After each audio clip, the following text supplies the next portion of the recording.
আসসালামু আলাইকুম। আশা করি আপনারা সবাই অনেক অনেক ভালো আছেন। আজ আপনাদেরকে দেখাবো মানিকগঞ্জের বিখ্যাত পেঁয়াজ চাষের পদ্ধতি। আপনারা হয়তোবা সচরাচর দেখে থাকেন অনেক জায়গায় যে পেঁয়াজ চাষ করা হয়, কিভাবে পেঁয়াজ লাগানো হয়। কিন্তু মানিকগঞ্জে যে পদ্ধতিতে পেঁয়াজ লাগানো হয় এটা হয়তোবা অনেকেই দেখেন নাই। আজ আপনাদেরকে দেখাবো সম্পূর্ণভাবে। ভিডিওটি না টেনে শেষ পর্যন্ত দেখতে থাকুন। পেঁয়াজ চাষ করার জন্য প্রথমে ক্ষেতটা হাল চাষ করে নিয়েছে পাওয়ার টিলার দিয়ে। আর এরপরে এই যে আরহা টেনে নিচ্ছে, কেল টেনে নিচ্ছে। এই কেলের ভিতর দিয়ে কিন্তু পেঁয়াজগুলি লাগানো হয়। আর মাটিটা যত চিকন হবে ততটাই কিন্তু পেঁয়াজ লাগাতে তাড়াতাড়ি হবে এবং কি আরামদায়ক হবে কৃষকের জন্য। আর এরপরেই কিন্তু পেঁয়াজ লাগাবে। এই যে দেখতে পাচ্ছেন এখন পেঁয়াজগুলি লাগাচ্ছে কত সুন্দর করে এবং অতি দ্রুত। এভাবে পেঁয়াজ লাগালে কিন্তু পেঁয়াজগুলি সত্যি অনেক ভালো হয়। আর পেঁয়াজের যে মাথাগুলি কেটে দিয়েছে চারাগুলির, এই চারাগুলি কেটে দেওয়ার পিছনেও কিন্তু একটি কারণ রয়েছে।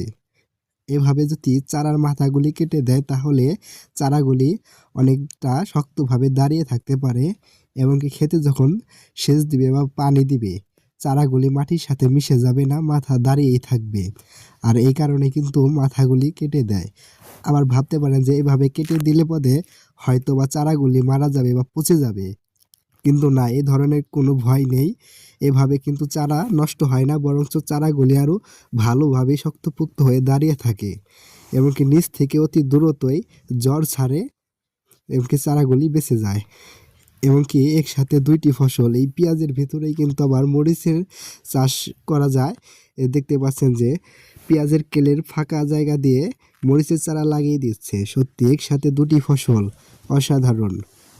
আর মানুষজন অনেক বেশি থাকার কারণে অনেকের কাছে কাজী বা গোছ নেই, তাই এক একজন করে খুঁজে দিচ্ছে আর একজনে লাগাচ্ছে, একসাথে দুইজনে কাজ করে যাচ্ছে।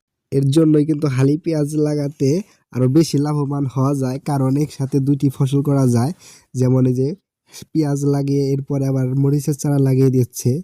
ভিডিওটি ভালো লাগলে অবশ্যই চ্যানেলটি সাবস্ক্রাইব করে পাশে থাকবেন। ধন্যবাদ সকলকে।